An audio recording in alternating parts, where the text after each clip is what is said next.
Hello and welcome to another episode of the Student Loan Punter Podcast. I'm your host, Travis, and today I'm going to share some thoughts about what to do if you're thinking about becoming a business owner, or if you're thinking about starting a side hustle, or if you already are a business owner, and just some things to think about based off of just lessons that I've learned over time running multiple businesses. So I think the first thing to think about is your business, is what you're offering unique or special? Is it got some sort of protective moat? Buffett talks about that, right? Warren Buffett, often talks about the businesses that he likes to buy. He wants them to have some sort of protective moat so that not just anybody can do it. So let's look at this in terms of dentistry versus opening a pizza shop. So the success rate for business dental practice businesses is approximately 99.7%. That's how much of the practice loans that get paid back, people that take out practice loans that start off dental practices. That's extremely high. Even if that's slightly overstating things, the success rate's still like 98, 99%. So if you look at pizza shops, pizza restaurants, the success rate of those like 5 years in is something like 20 or 25% success rates. That means the majority of these new restaurants fail. So why is that? So the primary reason first of all, if somebody's got an extreme toothache, they have to get that fixed, right? If you have a hankering for pizza, there's a lot of ways to satisfy that. A lot of different, places that you could satisfy that at. So one of the big things to think about is, barriers to entry, right? So if you are in a state that says that only people with a dental license can practice dentistry, which is how most places are, right? Only places with dental, and a lot of states have some rules about, dentists having to also be the only ones that own the practices, which is an even better barrier to entry. But if you're in a state, even a state that allows non-dentist private equity firms to own dental practices, you still have to have a fairly large barrier to entry for that. If you got a big capital contribution, you've got a big knowledge level contribution, you have to have the knowledge of a licensed dentist, right? You've got to have the inputs to actually serve the people. So, x-ray machines, CBCD, CAD, CAM, whatever the stuff that you need, you have to have a lot more inputs to provide the service. So now if you think about the availability of competitors, well, in places like Salt Lake City and Los Angeles, there's tons of dentists, so the prices are lower. It's a lot more competitive. It's a lot harder to make a really solid living in those places because of how much competition there is. But in a more out-of-the-way place, there's, a lot less competition. So if you're thinking about, opening a pizza shop, well, the problem is there's no barrier to entry. Not only are you competing against other pizza shops, but you're also competing against other restaurants, right? Anybody can open it up. The capital contribution that you need to open it up is not that high. All you need to do is get a lease and get a pizza oven, and then you're in business, right? And so even if you're exceptionally good, you don't necessarily have tons of pricing power.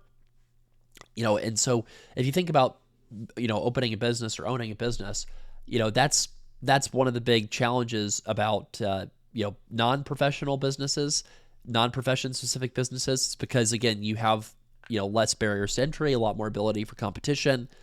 And so that's something that you should really think about. So I remember one consult that I did with a doctor who was looking at being a practice owner, having a second location, and he was making $400,000 a year, and he was really into rental real estate, and he really wanted to get involved in owning like more townhomes or something like that. And I said, well, wait a second, you're making $400,000 a year from this one office, and you already have like some good friends that want to move back to the area that, would like to work for you and have a second location, and you're talking about buying townhouses. So like, okay, who's competing with you in these businesses, right? In the dental scenario, not a lot of people are going to compete with you. Maybe private equity. Well, okay, just be more personable, be more friendly, be better marketer, be more local than the competition, and you're probably fine there. On the other side, the rental real estate, well, anybody that has capital that wants to buy assets and get rents can get involved in rental real estate. So there's not nearly as much of a barrier to entry. So if the goal is maximizing your wealth with as little time investment as possible, it makes sense to do more of what you know, right? It makes sense to invest more in what you're doing yourself. Now, if I think about what gives you life, joy, and energy, that could also be a different thing compared to what will make you the most money. So one of the largest Facebook groups out there is this like Side Hustles Facebook group for physicians. And it's so fascinating to me because statistically on average, by far and away, the smartest thing for physicians to do is just to do more of what they train to do. So if that's possible, if you can take more call shifts, if you can take an extra job, if you can work extra hours as a physician, Statistically, not true for everybody, but statistically, that's going to make you way more money than doing any other side hustle you can imagine, right? Again, not always the case, and physicians are extremely smart people, right? So, you could certainly think, well, if somebody's smart enough to go to med school, they're smart enough to come up with some sort of extremely profitable side hustle. And sure, that can be very possible. But what I'm simply saying here is don't underestimate the ability of your credentials to earn money on the side. And maybe there's different things you haven't even thought of before. Maybe you could do something that somebody else isn't doing. Maybe you can offer procedures somebody else isn't doing. And it might be a lot simpler than you think. So I'll give you another example. And sorry for I should use some more other examples like therapists and other, lawyers and stuff. But just another example that comes to mind in the professional space is there was this person who was buying a practice that nobody wanted to be around. It was a rural area. And the person looked at the list of procedures that the doctor that was retiring did, and he noticed, hey, they're not doing this type of procedure, and it's a very basic procedure. So it's extractions, I think. It's really physical. You have to yank stuff out. I'm not a dentist, but And so this person realized, oh my gosh, I can increase my production 30% compared to what I'm buying this practice for if I just do this extra procedure that the current person doesn't do. So this wasn't like a genius business idea. This wasn't like you've just come up with the next Google or something, or you've just invented AI or whatever. This is literally like looking at a business in a rural area, realizing they do things really inefficiently and they don't do as many things, service-wise that you're able to do, and then just going out and doing it, right? I think it's kind of interesting. It's kind of like when we made the decision to do the financial planning or not, one of the big things that mattered a lot to me is, well, can we be SEC registered? That matters a lot in the world of financial planning, because if you don't get that registration, you have to be registered with individual states, and you've got to answer to each individual state and their unique rules. So it's a real nightmare. It takes a lot of time. It's very demoralizing, to be honest, in my opinion. And so it's like, okay, so that's also a barrier to entry. It's also really hard because you have to get to a certain level of registration. You have to get a bunch of clients very quickly. And that's also very difficult to do. So it's sort of like, okay, is this a good business to be in? Well, if there's all this barrier to entry, sometimes things are super annoying and it's discouraging, but sometimes that can actually be, in terms of just business, it can be your friend. So yeah, it might be really difficult to set up a business. It might be very challenging. It might be really big pain in the butt to go get your EIN number or set up an S Corp, or, have to figure out your 401k plan, or have to figure out who to hire and who to fire. That might be really challenging, but those barriers to entry are also what provide, extra abnormal profits for business owners versus folks that don't do it. So just to give you some more encouragement, you don't have to invent it all overnight. So the big thing, I think, the first place I would start if I was starting a business is find someone's pain. What is their pain, and can you provide a credible solution to fixing it? So, think about student loans, right? Before student loans, I blogged this. It's a really pathetic looking blog called Millennial Moolah for anybody that's bored. And I blogged for a year and a half, almost every day, and about all kinds of stuff. And the most traffic I ever got was 5,000 visits a month or something like that, and I never made any money at all. And the reason is because I was writing a blog called Millennial Moolah, targeting all millennials about money. And, that's not super smart, right? You're just talking into the ether to millennials. Well, there's 1 billion of us, or 2 billion, or something like that. So that's not very specific at all. And I never had any unique product that I was selling. I never had any specific service that we were offering. And so that went nowhere. What it did do, though, is it taught me how to write, and it taught me blogging, and it taught me online marketing, and it taught me how to manage a website and such. And so what we learned there is I learned skills that helped me with the next thing. And the next thing was helping with student loans. And the reason I stumbled into that was because my wife had a lot of student loan debt, and I helped analyze that for her. And then she said, hey, this is really useful. And then I talked to some friends who had a bunch of student debt from some of the schools, the grad schools in Philly that I was living in at the time.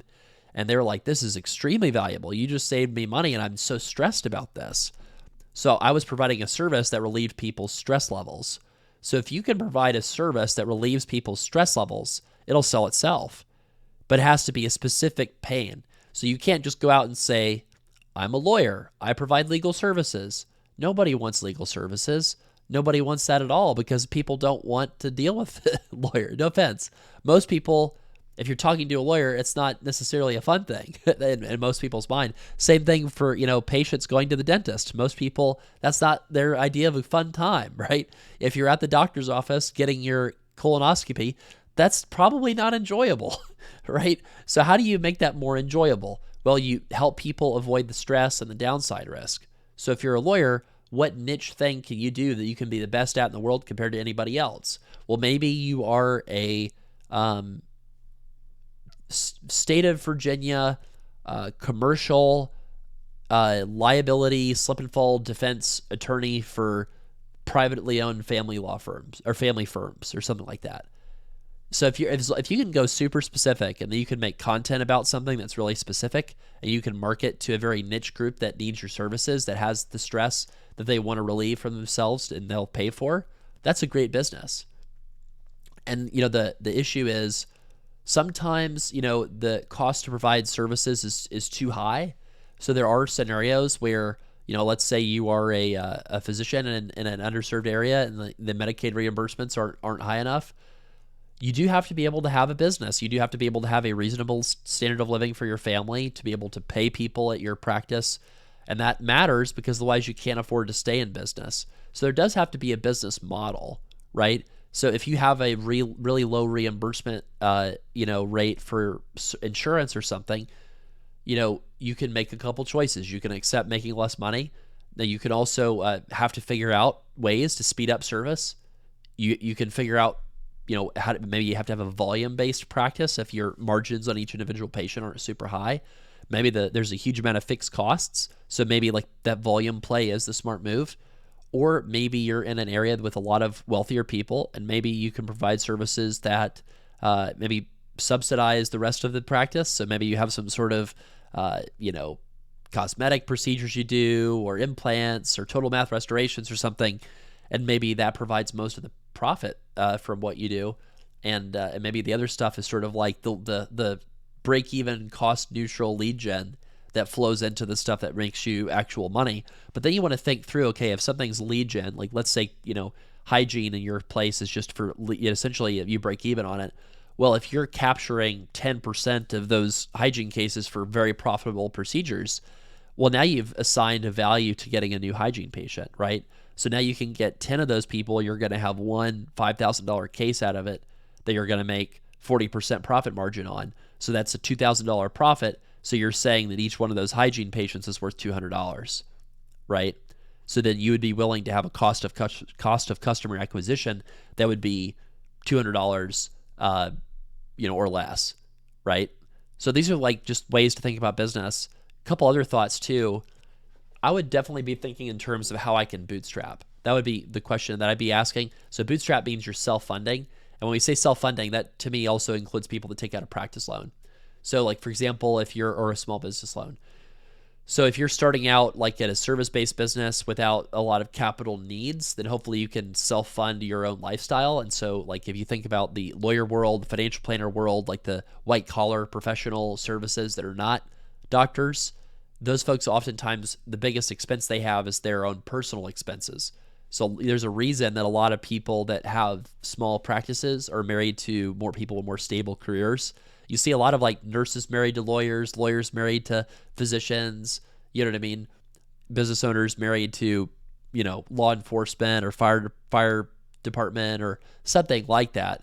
And the reason is because that person's stable income provides enough money for living expenses while the other person is trying to get their business off the ground and not making a lot of profit, but still having all the normal living expenses to pay for, like rent and mortgage and utilities and car payments, etc. So do you have any kind of support system like that? If you do, you're in great shape and your risk for starting a business is way lower. Now, if you're the primary breadwinner in your family, maybe you have the majority of the salary and most of the expenses come out of your salary. That does raise the stakes a little bit, raises the stress levels a little bit. But if you have enough savings, you don't have to worry about it. So one of the things I like to suggest to people that are thinking about startups is, okay, if you're doing a startup practice, then, do you have enough cash savings to cover 2 years worth of expenses? If you do, you're more than fine. And even if you don't, you're probably also more than fine. But a lot of people that are really worried about doing like a just straight up startup, they are kind of over fearful about their situation. I mean, you can get a financing that covers most of the actual costs of the startup, but the thing that people you can't really borrow for as easily as your personal living expenses.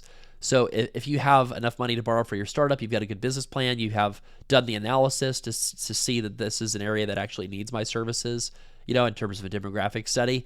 And then let's say you've looked at your personal expenses and you know how to cut back on those expenses, and you've got at least, X number of months or X number of years worth of cash in the bank ready to cover those expenses while you grow your empire, then that's good enough. That's good enough. And worst case scenario, it doesn't work out, and then you just go back to your old job, what you were doing before, maybe at a different practice, but it'll be fine, right? And the rewards, if you're successful, are enormous.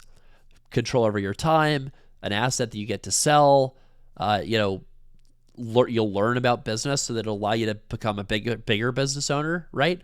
I mean, that's been my biggest lesson, right? Is I didn't grow up knowing any of this stuff overnight. My dad was a teacher. My mom was a nurse. We never had anybody that was an entrepreneur in my family. And, if anything, everybody in my family sort of tended to take more of like the safe job path. And so I had to learn by doing. And so we started out, I was a sole proprietor with, student loan planner.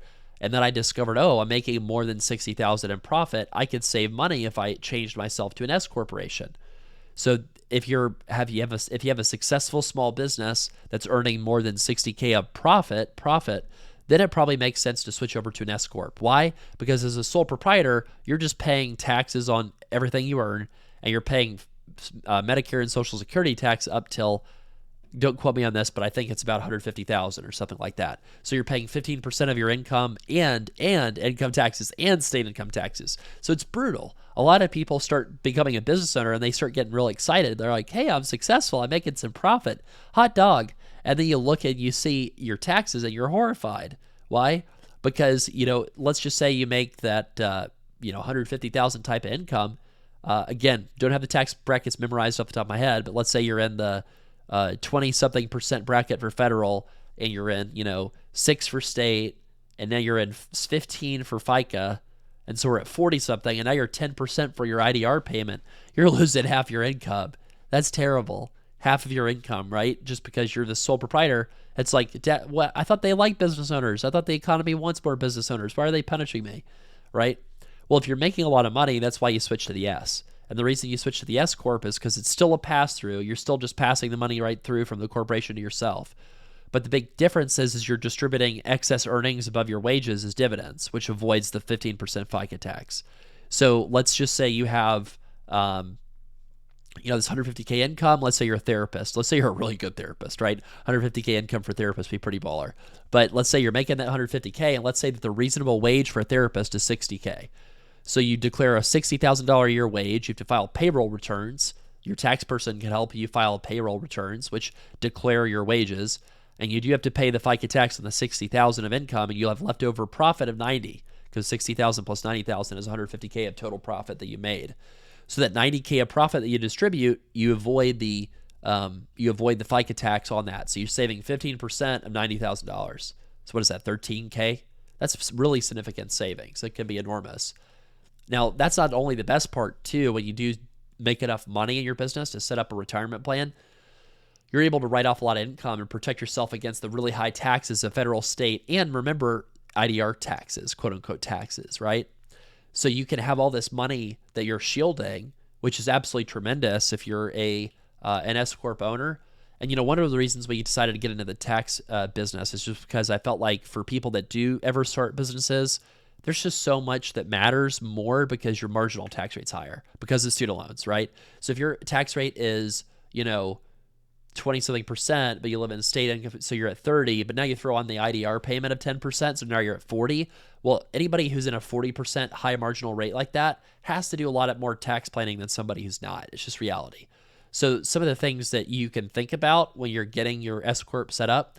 So just so that folks know, March 15th, I think, is the deadline for setting up an S Corp, the normal deadline, but everybody does late elections. So just so you know, if let's say you're doing really well this year and you've never set up an S Corp, it's okay to set it up a little later. You just have to file a late election S Corp filing. So I've done this many times. My accountants helped me with it. I never did it. but this gets you, set up for that right status so that you can write off a bunch of your profit as a distribution of dividends instead of the wages, which saves you money on the Social Security tax. So there's other things you can do if you're making enough money in your business. You've set it up in such a way that you're making enough money to set up that formal S corp. So what I would really say is this: like, let's say you're still working on making enough money so that you can even have an S corp, right? So focus on profit first. What we did with Student Loan Planner that you maybe could do is undercharge initially if you can afford to get good reviews, because people don't know you, right? If you're starting a business, people don't know that you're good. They don't know what your quality of work is. And so people believe what other people say. And so if you can kind of keep your prices low initially and have people see your work, see your quality, and ask them to review you, and they're going to if you charge less than the value they're getting, then they'll review you on Google, on Yelp, and whatever it is that is in your industry that people look at. And then, once you have those reviews, then you can raise prices. And the way we've always done it is, announce the price increase way ahead of time, and that induces a lot of demand, people book. And then, you have that new higher price point. It's a little quieter, but then people get used to that higher price point, right? And so for Student Loan Planner, we haven't raised our prices in a little while just because I feel like we're at a decent level. Like, I'm not trying to make a killing on this. I'm just trying to make enough money to help a lot of people not die early from stress and have a great team around us that helps get a lot of this stuff done too. So, you have to strike that balance too. And that's another thing I'd tell you as a business owner, especially if you're a people pleaser, kind of like I am, is you do have an obligation to yourself. So just because you think that just because you're worried about and these could be legitimate worries, right? But you might have legitimate concerns about healthcare access or legal services access or something like that. And I would say those are very legitimate concerns. But I've certainly hurt myself sometimes over the years, health-wise and sleep-wise, by worrying about if I raise the price $100, I'm not going to be able to help anybody. And there's going to be a lot of people that desperately need the service out there that won't get the service, and I'm letting them down. And I have all these sort of self-defeating thoughts. And what I would say is, to try to say no to those thoughts and tap the brakes a little bit. If you are concerned about equity, if you are concerned about helping people who will have less money, then just by the fact that you're concerned about that is putting you already way ahead of most everybody else in business, where the sole focus is, I want to make money. And so if you have that heart for helping others, that's going to show. I think you'll be able to do that. And I think that raising prices to the level of which that you can have less stress and employ people and have a stable business is going to keep you in business and helping others longer, not destroying your business. So that's something to really think about. And sometimes I need to hear that too. But I think that a lot of times we as business owners or people that are interested in business ownership, run ourselves ragged and try to carry the weight of the world on our shoulders, when it is okay to make a living and provide for your family and provide for your staff and live a less stressful life, to give yourself more energy to work for the folks that your business does serve, so that it's a long-term sustainable business and not one that you're going to burn out at. So that really matters. So let's say you're in insurance, you have a practice, and you take every insurance known to man. If it says insurance on it, you say yes. Let's say one of those insurance companies is absolutely awful for customer service. It takes forever to hear back. They're frequently late on payments. There's the fee schedule they pay is the worst fee schedule out there. And the question is should you keep using that person? Well, think about this. Let's do some math. Let's say that somebody's working 5 days a week, and let's say that all the other insurance companies pay you 2 times as much money, but let's say there's 5 insurance companies that you take. One of those insurance companies fills up 2 days a week of your schedule, and the other 4 fill up the other 3 days a week. So you could keep 80% of your income, but only work 60% as much of the hours by eliminating that lowest paying insurance company. And anybody who's a dentist is already thinking about what that company is. But but I frequently have these conversations with people to say, okay, do you have to take that insurance company? Yes or no? If you live in a place like Los Angeles or Salt Lake City, you probably have to. Because if you don't, it's so competitive. You'd have to have some genius marketing or genius niche focus or specialization to be able to attract people. But if you live in a more out of the way area, you know, it is not at all wrong to get paid for your time and your stress levels. It's not wrong at all. Now, reasonable people would have different views as to whether or not that's okay to not take an insurance company that happens to have a lot of lower income people on it. That might be, again, that might not make you feel alive and happy in terms of access issues. But at the same time, maybe there are ways that you can help folks in a way that doesn't involve you bashing your head against the wall with an insurance company. So maybe, for example, it's more efficient for you to work those 3 days a week and then twice a month holding free clinics where people aren't paying, so there's not a huge expectation that you're going to have, the same, length of an appointment or something. I'm just, I'm not a professional in these fields, so I have to be careful, but maybe that's a more efficient way to do it. Or maybe it's more efficient when enough, here's another way to think about it. When enough providers say no to that insurance company that's ripping, providers off or like giving them a hard time, when enough providers say no, you know what that insurance company does? They raise their rates. They only pay terrible rates because so many people say yes. That's just true, right? The only reason why all of these, low reimbursement rates exist is because providers are like, sure, I accept it. Enough of them say yes that they feel like they can charge that. So think about what your time is worth. Think about what lifestyle you want to live. Think about, what types of clients you want to work with. One of the things that I'll have to admit for a second is I don't want to sound like a jerk at saying this, but we love hitting the eject button on a client that's not a good fit.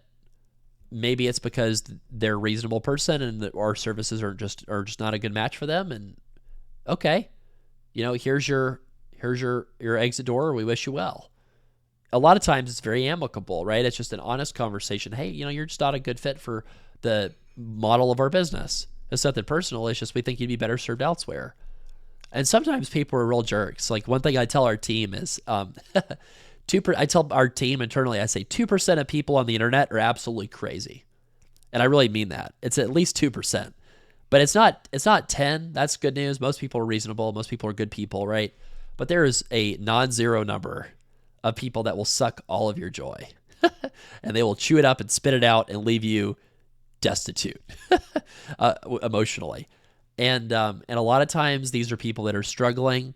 They're struggling with their own mental health stuff. They're struggling with their own emotions or something bad that's happened in their life. And it's not you as the service provider that's doing the bad job. It's just they're taking it out on you because you are there. And they're paying you and they feel like they can just really be frustrated and share their frustrations with life towards you and at you. And a lot of times it's not about what you did or didn't do as a service provider. Sometimes it's just, I'm angry and I want to take it out on somebody. And what I used to do is take it. But now that we have enough money and enough stability and enough of a reputation that we are going to be fine, I think, if somebody's crazy and is really disrespectful to our staff, is now I just sort of say like, well, if you don't like it, here's the door. And I try to say it in a nice way, but life is too short to accept inappropriate behavior from people, right? It's called having boundaries. And this is something that I've gotten from actually like counseling that I've done about, struggles with anxiety that I've had in the past is boundaries are super helpful to have. And then it's not being disrespectful. It's just saying what's acceptable and what's not acceptable to you. So let's say somebody comes in, curses your staff out, makes one of your assistants cry or something like that. You go out to that person very respectfully and just say, hey, I just want to be clear, that we think you'd be better served elsewhere. We're not going to accept people yelling at our staff. My staff's really important. I can't have them crying in the middle of the operating room. I understand you might be having a bad day. And I'm sorry that you're having a bad day, but, we're not going to be able to serve you. I'm sorry. You got to be kind, kill them with kindness. I think that's a good strategy. But I think a lot of the burnout that happens, right? I certainly see this with my wife, who's a surgeon, is like the 1 in 50 patients that's like following the 2% of the internet's crazy rule, right? And it's just totally unreasonable. And a lot of times it's not even who you would think, right? A lot of times it's not somebody who's very low income or very disadvantaged. It's like some random middle-class person who is just absolutely terrible to you. And you're like, why? What did I do? So the other thing I'm saying, the reason I'm talking about so much of this is staying in business is very hard. There's a reason that people don't stay in business for a very long time. I think part of it is if your business is really successful, it's like pretty awesome to just exit and be done, right? Like if you think of it, some days I certainly think back and I like think, okay, me retired, my wife retired, us having a villa in Italy, a place in Paris, and like just completely focusing on our kids, like sounds great. Where do I sign? Where do I sell the company? You know what I mean? But then I think about, well, what is my purpose? What do I feel called to? What do I feel helps me have energy and live and be excited, right? And that's why I love doing this, is because, I like working with you guys. I like working with you. I like helping you live your best life, and I feel like that's part of my calling. And so I think a big part of business is trying to figure out, why am I doing what I'm doing? Why do I go through all this stress? Why am I going through this extra side hustle? If it's a side hustle, maybe it's like a goal. Hey, I want to be debt free. Hey, I want to buy a house with a down payment that's large enough. So you're like working towards something that's very motivating. If it's a business that you're doing or thinking about doing, maybe you're thinking about like, well, how do I live my ideal life? Like, what does that look like? And that's not an easy answer to answer, and it's going to always change.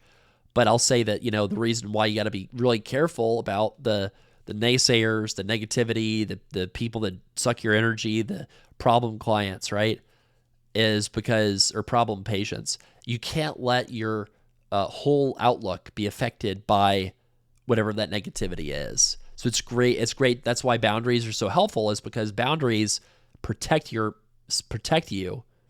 right? It protects you from having to feel the emotional pain of a decision. And I've experienced this personally, right? So for example, when a staff member or an employee is like not doing the job and they're having a hard time in their life and they're really, but they're not producing, you decide what your boundary is. Okay, are we going to have somebody, have like a sort of one-time warning before we take action? Or is it we're going to take action immediately? So my boundary as a business owner became, do you care? Do you care? Are you engaged? Are you intellectually curious? Are you working hard? And if you're not doing a great job, are you like actively trying to get better? Right? And so when I communicate that boundary to people, and it's like when the boundary's not met, it's not me being mean. It's me just saying, hey, I think clearly you're meant for something that does stimulate you and does get you excited and happy. Right? And so it's like, that takes away me having to be a bad guy. Like so many people just absolutely dread firing and hiring. Like I think HR is probably like at least half of the reason people don't become business owners, just being honest. And, if I think about, same thing with the boundaries with the patient that's having a bad day, right? Patient's having a bad day. She cursed out the staff's crying. She shares that she just found out her, husband has cancer or something horrible, and that's why she's cursing or something like that. I mean, boundaries, it's okay if you open up your boundary, right? It's like your decision whether or not you want to. But having boundaries is also kind of like a great like rule of thumb, right? Hey, I am so sorry that that's happening to you. That really is something that, I just feel really awful about for you.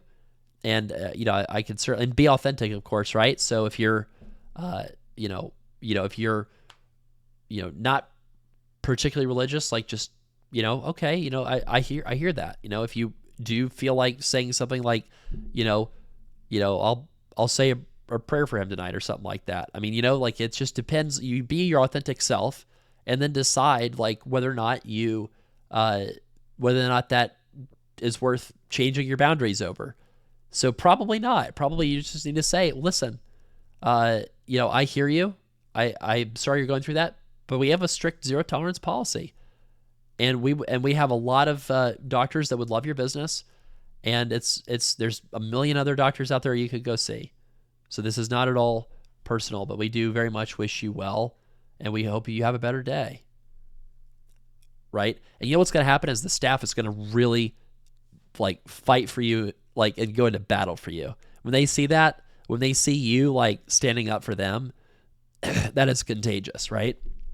So we have like some people too. I won't say their names on the team, but they are really great team members of SLP, and they just are really delightful people. But occasionally, this person had a bad habit of not replying to someone promptly. So we do have expectations, so people respond within a few business days at the max to clients. Sometimes we have things fall through the cracks. And so this person missed a couple emails and accidentally archived another one that needed a response. And he thought I was going to fire him. And instead, because he checked the other boxes of the boundaries, which is like, working hard, intellectually curious, do you care? Are you engaged? Are you trying? Because he checked all those other boxes, it was just a conversation of, well, how do we support you more? How do we put more, admin support around you to make sure you don't miss things? Because the person was otherwise a great worker. And that person really was very appreciative. So I think that's another exciting thing about business is you really figure a lot of stuff out about yourself and a lot about like how to fix problems. And there's lots of problems that pop up, don't get me wrong. But if you're at all interested in starting a business or growing your existing business or doing a side hustle more intelligently or starting a side hustle, I want to say first that you're capable. Get the negative thoughts out of your head. Know that you just need to focus first on making a profit, doing something specific that has a pain, and that pain is something you need to be able to solve and explicitly say how you solve it. And then if you can do that, now you want to try what is the best business model. Just try something out. And a great test is, will your friends pay for this? If your friends pay for it, it's a good service, right? If you don't feel like you need to offer them a discount or a free link, and they are happy to pay it, that's how you know it's really good. So you get to that $60K profit, incorporate, switch over to an S Corp to save on FICA taxes, and then you start optimizing. Then you start deciding, do you want to create a board meeting? Do you want to write off part of your rental, for your board meetings, based off the Augusta rule to write off like rental income from your house that you pay yourself? Do you want to do like, kind of like solo 401ks? Do you want to write off some of your automobiles? Do you want to set up some sort of, other tax strategies like depreciation or something, or corporate real estate ownership? And then sky's the limit, right? But you got to be making a profit first. And sometimes it's okay to not make a profit right away. Certainly some of the business ventures we're starting are not profitable yet, but most of them are, and collectively they all are. So it's just important to have a plan. If you're not profitable yet, how do you get to profitability? What does that look like? Do I need to raise my prices? Do I need to cut my worst insurance company? Do I need to make sure everybody on the bus is wanting to be there? That's another thing about boundaries, is you can have a boundary for your business that anybody that works with you or for you wants to be on the bus. If there's a clear sign that that person doesn't want to be on the bus, you don't want them on the bus. You want them to get off on a bus they do want to go on to, right? Think about it like this. You have like let's say you have your small dental practice with your 10 team members. 9 of them love being there. 1 of them doesn't, right? Is it ethical to keep the person on the bus who does not want to be going on that route? Or do you want to like open the door and say, hey, listen, I want you on a bus you want to be on. I want you going in a direction that you're excited about. And that's not here. And so that's why we need you to try to find a place that you would be happy with. And they might say something like, oh, no, I promise I'll be, and that never works. It never does. If you have to trust your gut and you have to look out for your business, your team members that are engaged, your patients, and that person, right? So I'm just sharing some things that have been really tough, hard lessons that I've learned, and just in case it helps you. And then I'll say on the tech side, there's all kinds of planning and strategy there. There's all kinds of benefits as a business owner of talking through things like your cash flow, your burn rate, what's your run rate. Run rate is how long you have until you run out of money. And that for the most people, that's not related to a venture capital startup that has $100 million with, that they're burning $10 million a month and they're going to run out of money in 2 years. That's your own personal bank account. You've got, your startup that you're doing, your practice startup, and you've got 1.5 years of cash, and but you don't know your burn rate, you don't know your monthly spend, right? That's what stuff like financial planning and strategic planning for finances is very important and matters, right? And then asking those questions, like if you're a business owner and you haven't asked yourself the question, well, how many hours do I want to work? What do I want my lifestyle to look like? What do I want my family lifestyle to look like? What is my goal for this? What am I trying to achieve?